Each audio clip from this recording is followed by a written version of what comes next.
Yeah. Hi everybody, this is Dr. Bulow with Revive, and today is Testimonial Tuesday. So I have a really great patient today. Her name's Jan, and she's been through a lot, dealing specifically with the neck and shoulders. So I'm going to switch the camera around so she can introduce herself, and she'll tell you a little bit about what she's been going through. We might have a little chat, and hopefully you'll find some information valuable. And if you have any questions, leave them in the comment section below, either live while we're feeding or later, and I'd be happy to answer them. So I'm going to switch it around now, and let's see, there we are, there's Miss Jan. So Jan, if you could just tell everyone just a little bit about what was going on before you started upper cervical care. Last couple of years I was dealing with some very severe neck pain, even had to use my hands to lift my head off the pillow. That's pretty intense. To find a sweet spot of comfort to try and get some sleep. And some physical therapy helped relieve that for a while, but then it really came back very severely last winter. And I remember waking up one day in February and thought I was having a heart attack. The pain was so severe from the rib cage all the way around to the back, and most severe in my shoulder blade. It was causing me to have shortness of breath, and I thought I was having a heart attack. Scary stuff. I thought, well, I'll take an Advil and see if it eases up with a heating pad, and it did. But then I realized I really needed to find something very particular for my healing. How did you find out about upper cervical care? Actually, I found out talking to a friend when I went to a music festival down in Lexington, Kentucky, who had been to one of the first upper cervical doctors in near Dayton, Ohio. And she was telling me post-cancer treatment, how she had come across him and how he and his staff had been such an amazing help for her. Also then reaching out through extended nursing care through his facility. And she said, give it a try. So I did, and 5 months later I can move my neck 90 degrees either way with no pain. I've had, since my first adjustment, I've had absolutely no shoulder blade pain whatsoever. That's exciting. That's exciting. It is like a new lease on life for me. Yeah, and now it wasn't always sunshine and rainbows. You know, how were those first few weeks? I mean, we had some ups and downs. Yeah, we had a few ups and downs. And it's not, because that's, some people don't realize, is that, you know, real restoration sometimes can be really just amazing. Things clear up great. Other things, depending on how long the problem's been there, can be a process. I mean, you had a lot going on, and so it's been pretty amazing to see, though.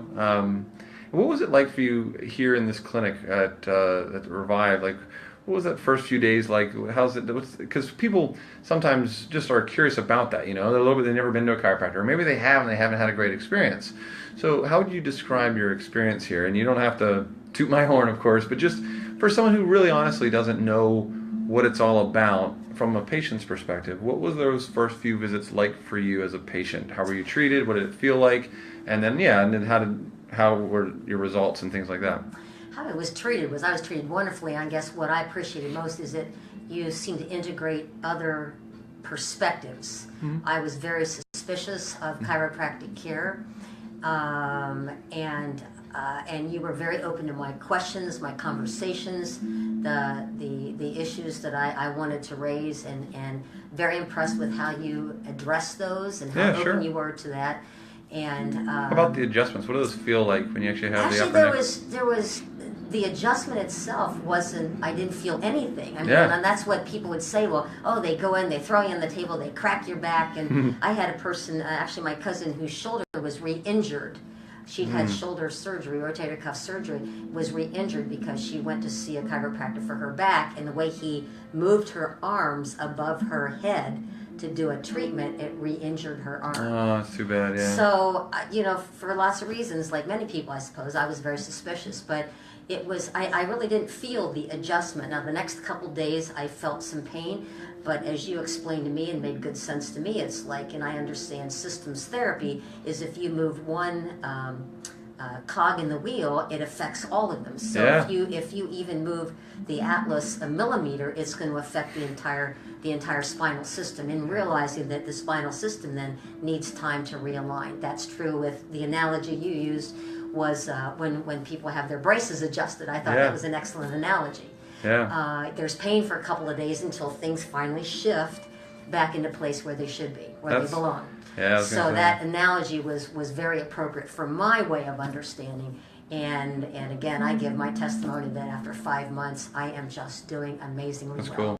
That's great, Jan. I appreciate you sharing. It's nice to be pain-free. Yeah. It's a miracle to me. This has been a miracle. Well, the body's a miracle. We just get to work with it, you know? You just have to appreciate what can be done. And Yeah. there's many ways to approach healing, and to me, this is a very important one. Well, that's awesome. Any closing thoughts or any words of encouragement for folks that are going through things that you were going through? Because you know what it's like. I mean, when you're in constant pain, it can get a little dark and scary. So, in closing, I mean, any final words for anybody that may be in a similar place? I guess when I was just out listening to the video, the gentleman said, "Don't give up." Yeah, right. If traditional medicine has not helped you and you're sick of popping pills, and you think about the anatomy of the importance of the atlas and the axis, and everything comes through that channel, even back up to the brain.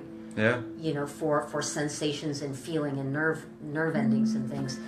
Don't give up. It would not hurt to at least get it checked. Absolutely. With an upper cervical doctor. Yeah. Thanks so much, Shannon. Especially upper cervical doctor. Sure. Yeah. Hey, I really, really, really appreciate it.